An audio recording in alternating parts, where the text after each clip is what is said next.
Hello everyone. Welcome back. Welcome back to the Universal Scientist. I'm back with another topic. Today's topic is bioremediation. तो आज हम देखेंगे कि bioremediation क्या होता है और the need of the hour मतलब बायोरेमिडिएशन की आज के टाइम में क्या ज़रूरत है। तो सबसे पहले हमें देखना पड़ेगा ये बायोरेमिडिएशन क्या होता है और देखेंगे देन उसके बाद बायोरेमिडिएशन क्या है और कैसे ये काम करता है और उसके बाद इसकी ज़रूरत क्या है। ठीक है, इससे पहले हम शुरू करें थोड़ी सी इंट्रोडक्शन के बारे में बात करते हैं। तो जैसे कि अगर जिन लोगों को इस प्लेटफ़ॉर्म के बारे में नहीं पता, उसको मैं उनको मैं बता दूँ, ये प्लेटफ़ॉर्म एक साइंस बेस्ड चैनल है, जो आपकी साइंटिफिक नॉलेज को अपग्रेड करने के लिए बनाया गया है। और जितने भी करंट अफ़ेयर हैं साइंस बेस्ड होंगे या फिर साइंस की जो अप्लाइड नॉलेज आपको चाहिए, वो आपको एनरिच या सर्व की जाएगी इस प्लेटफ़ॉर्म पे।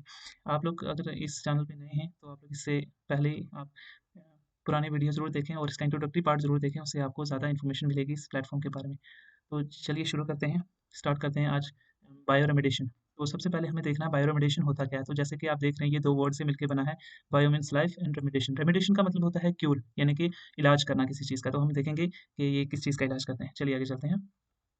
तो इंट्रोडक्टरी पार्ट सबसे पहले हम देखेंगे कि बायोरेमेडिएशन होता क्या है। तो बायोरेमेडिएशन जो है जैसे कि आप देख रहे हो ये एक क्या है, ये एक प्रोसेस है जिसमें हम यूज़ करते हैं माइक्रो ऑर्गेनिज़्म को, जिसमें मोस्टली बैक्टीरिया और फंजाई हैं, जो काम आते हैं डिग्रेड करने में। एनवायरमेंटल कंटामिनेंट जितने भी हैं उनको डिग्रेड करेगा और एक लेस टॉक्सिक फॉर्म में कन्वर्ट करेगा।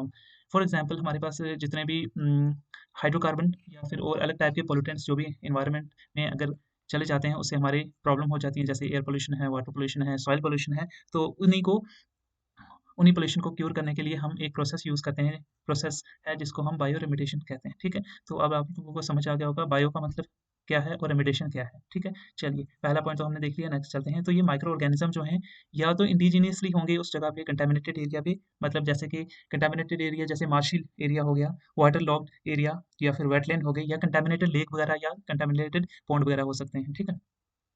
चलिए, अब अगर मान लो किसी लेक में कुछ एनवायरमेंटल टॉक्सिन चले गए हैं, जैसे लेड आ गया या फिर किसी डीडीटी की प्रॉब्लम अगर हम लोग देखते हैं तो वो ज़्यादा आ जाती है। तो अगर लेक या किसी वाटर बॉडी में ऐसे कंटामिनेंट चले जाते हैं, तो वहाँ पे कुछ माइक्रो ऑर्गेनिज्म डेवलप हो जाते हैं जो उनको डिटॉक्सिफाई कर देते हैं। तो यही काम है बायो रेमेडिएशन का, ठीक है? आगे चलते हैं। तो इनको मॉनिटर कैसे करने का, इसको हम इनडायरेक्टली मॉनिटर कर सकते हैं। एक प्रोसेस होता है जिसमें ऑक्सीडेशन, रिडक्शन, पोटेंशियल हमें देखना होता है। तो ये हम कहाँ देखेंगे? रिडक्शन, ऑक्सीडेशन, जैसे अगर कुछ लोगों को पता होगा, ऑक्सीडेशन और रिडक्शन 2 टाइप की रिएक्शंस होती हैं।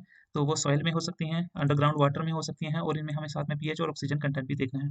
साथ में एक और प्रोसेस है जहाँ पे हमें देखना है इलेक्ट्रॉन एक्सेप्टर और इलेक्ट्रॉन डोनर कंसंट्रेशन कैसी होती है, ठीक है? और ये आगे से फर्दर इन प्रोडक्ट्स को ब्रेक डाउन करके लेस टॉक्सिफाई फॉर्म में कन्वर्ट कर देंगे। चलिए आगे चलते हैं। तो हियर यहाँ पे कुछ एग्जांपल्स मैंने डाली हैं बायोरेमेडिएशन के लिए। तो इसमें बैक्टीरिया और फंजाई की बात करेंगे। तो जैसे इसमें एसिडोबैक्टर है, बेसिलाई है, सिट्रोबैक्टर है, साइनोबैक्टीरिया है, ठीक है, इंटेरोबैक्टीरिया है और सीडोमोनास आ गया, और लास्ट में कुछ एस्पेरेजिलस और कुछ फंजाई वगैरह भी डाली हैं, ठीक है? तो आप लोग एक-एक करके इसको पॉज़ करके देख सकते हैं। अब यहाँ पे कुछ बैक्टीरिया जो आपको जीनस तो दिखेगा, लेकिन कुछ स्पेसिफाई स्पीशीज़ होती हैं जो इन कंटामिनेट या कंटामिनेंट्स को डिटॉक्सिफाई करती हैं, ठीक है? तो ये सारे आगे चलते हैं। तो यहाँ पे एक एग्जांपल है, बायोरेमेडिएशन एक टेक्निक है, ठीक है? एक ऑर्गेनाइज़ेशन है हमारे पास, टीरी। अगर आप लोगों को पता हो टीरी क्या है, तो मैंने यहाँ पे टीरी लिखा है, the energy and resource institute. तो इसका हेडक्वार्टर कहाँ पे? न्यू दिल्ली पे है, और ये 1974 में बनाई गई थी। तो ये एक इंस्टीट्यूट है, इसने एक अलग टाइप का एक बैक्टीरिया, ये ऑयल ज़िपर जो है, एक स्पेशल बैक्टीरिया है जो डिग्रेड करता है पॉल्यूटेंट्स, कौन से? हाइड्रोकार्बन्स के।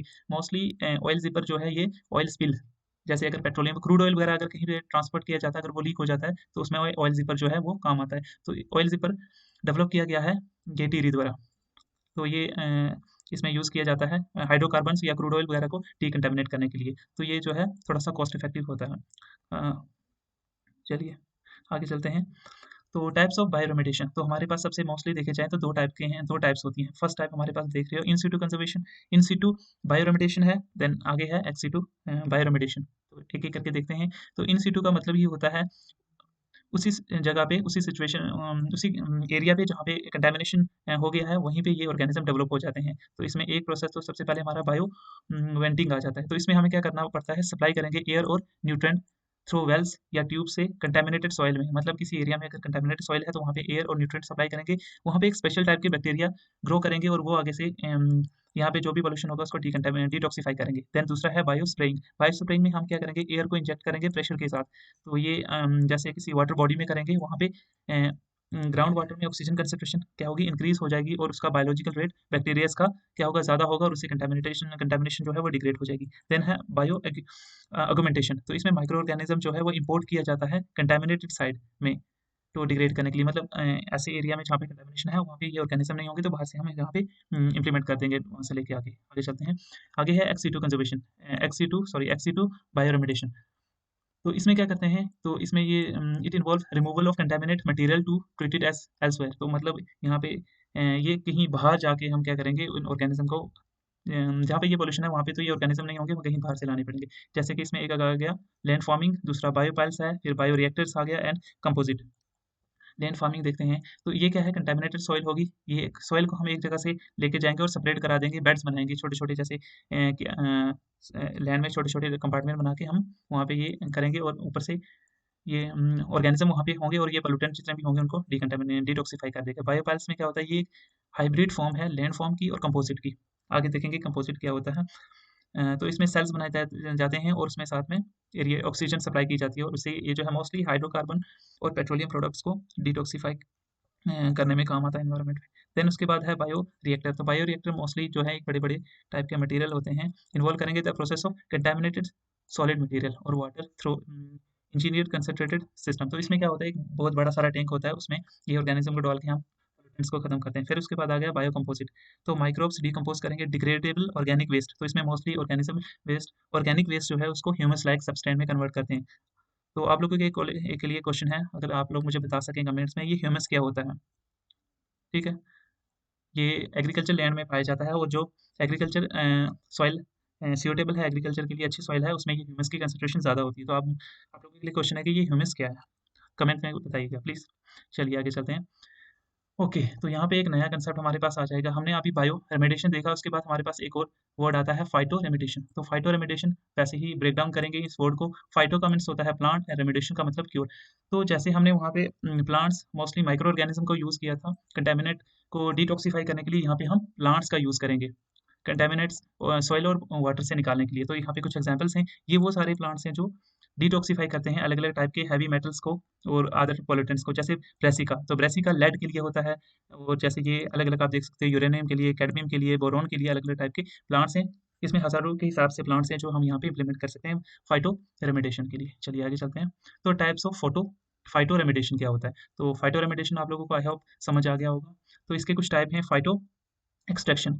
तो फाइटो का मतलब जैसे एज यूजुअल मैंने बताया है प्लांट्स, और एक्सट्रैक्शन का मतलब अब और या फिर फाइटो एक्यूमुलेशन। तो इसमें प्लांट जो है वो एक्यूमुलेट करेंगे contaminants into their roots, shoots में या फिर लीव्स में, मतलब इन्वायरमेंट या उस सॉइल से कंटेमिनेट्स को एक्यूमुलेट करेंगे, एक्सट्रैक्ट करके लीव्स में, रूट्स में या फिर शूट में स्टोर कर लेंगे। देन आगे आ गया फाइटो ट्रांसफॉर्मेशन या फिर फाइटो डिग्रेडेशन। तो ये क्या करेंगे, अपटेक करेंगे ऑर्गेनिक कंटेमिनेट्स को फ्रॉम सॉइल, सेडिमेंट्री वाटर वगैरह से, और ये क्या करेंगे, इसको ट्रांसफॉर्म करेंगे मोर स्टेबल, लेस टॉक्सिक और लेस मोबाइल फॉर्म में। मतलब ये उस सॉइल से या फिर वाटर से एब्जॉर्ब करके ट्रांसफॉर्म कर देंगे एक लेस टॉक्सिक सब्सटेंस में। देन उसके बाद आ गया फाइटो स्टेबलाइजेशन। तो इसमें प्लांट जो है वो रिड्यूस करेंगे mobility and migration of the contaminate soil. मान लो एक जगह है, एक ऐसी सॉइल है जिसमें कंटेमिनेशन है, तो ये प्लांट क्या करेंगे, उसको स्टेबलाइज कर देंगे और उस पोल्यूटेंट को आगे मूव करने नहीं देंगे, मतलब एक एरिया से दूसरे एरिया में फैलने नहीं देंगे।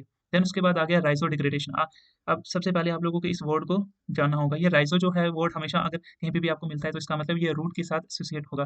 ठीक है, तो मतलब इसमें क्या होगा, रूट्स के द्वारा कोई डिग्रेडेशन होगी, तो ब्रेकडाउन होगी कंटेमिनेट्स को through activity of existing rhizosphere. Rhizosphere roots और सॉइल के बीच में एक छोटा सा स्पेस होता है, उसको राइजोस्फीयर कहते हैं। देन राइजो फिल्ट्रेशन, तो इसमें रूट्स जो हैं वो अपटेक करेंगे कंटेमिनेट्स बाय प्लांट्स के रूट्स द्वारा। ठीक है, चलिए आगे चलते हैं। आई होप आप लोगों को ये सारे फाइटो रेमेडिएशन के अंदर ये सारे पॉइंट्स क्लियर हो गए होंगे।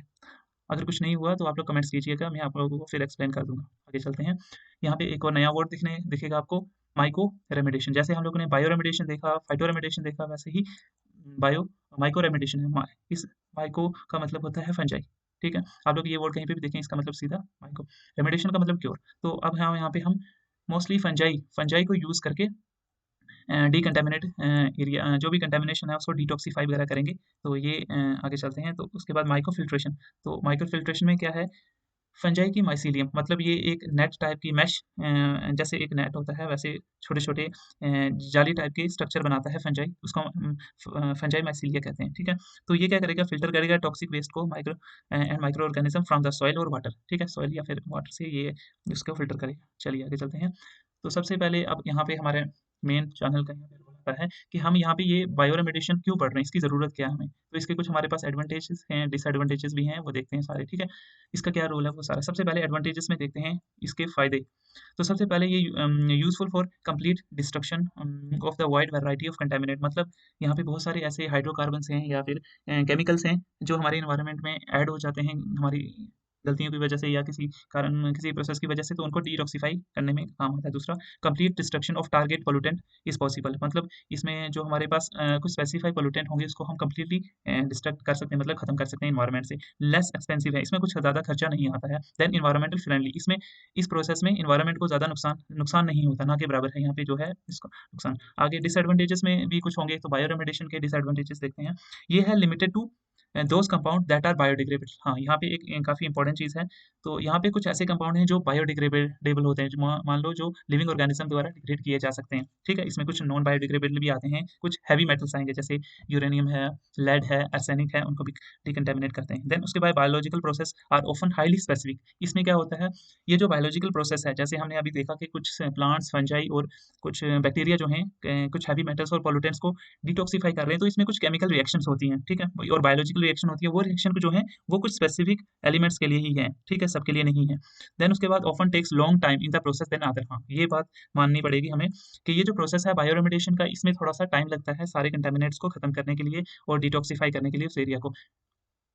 लेकिन फिर भी ये नीड ऑफ द आवर क्यों है? क्योंकि हमारे आप लोग आगे पीछे देख रही होंगी, कंटामिनेशन जो है हमारे सॉइल में, वाटर में और एयर में, इवन एग्रीकल्चर लैंड में जो है ये जो है पोल्यूशन या कंटामिनेशन जो है बढ़ती जा रही है। तो उनको खत्म करने के लिए हम ये सारे स्टेप यूज़ कर सकते हैं और इससे जो है हमारे सारे सॉइल आ गई, एयर आ गई और वाटर जो है हम उसको क्लीन कर सकते हैं। तो इसमें सबसे ज़्यादा इसका बेनिफिशियल रोल जो है वो हम ऑयल स्पिल्स में देख सकते हैं। अगर आप लोगों को पता होगा कोई लेटेस्ट इवेंट ऑयल स्पिल्स का, तो आप लोग कमेंट में ज़रूर मेंशन कीजिए। ठीक है? चलिए आगे चलते हैं। Okay, this is the last part. Okay. Thank you. और अब हम मिलेंगे नेक्स्ट सेक्शन में, और प्लीज़ आप लोग शेयर कीजिए, कमेंट कीजिए और सब्सक्राइब कीजिए और जॉइन कीजिए हमारा चैनल कुछ नई अपडेट्स के लिए। Thank you, thank you, thank you so much.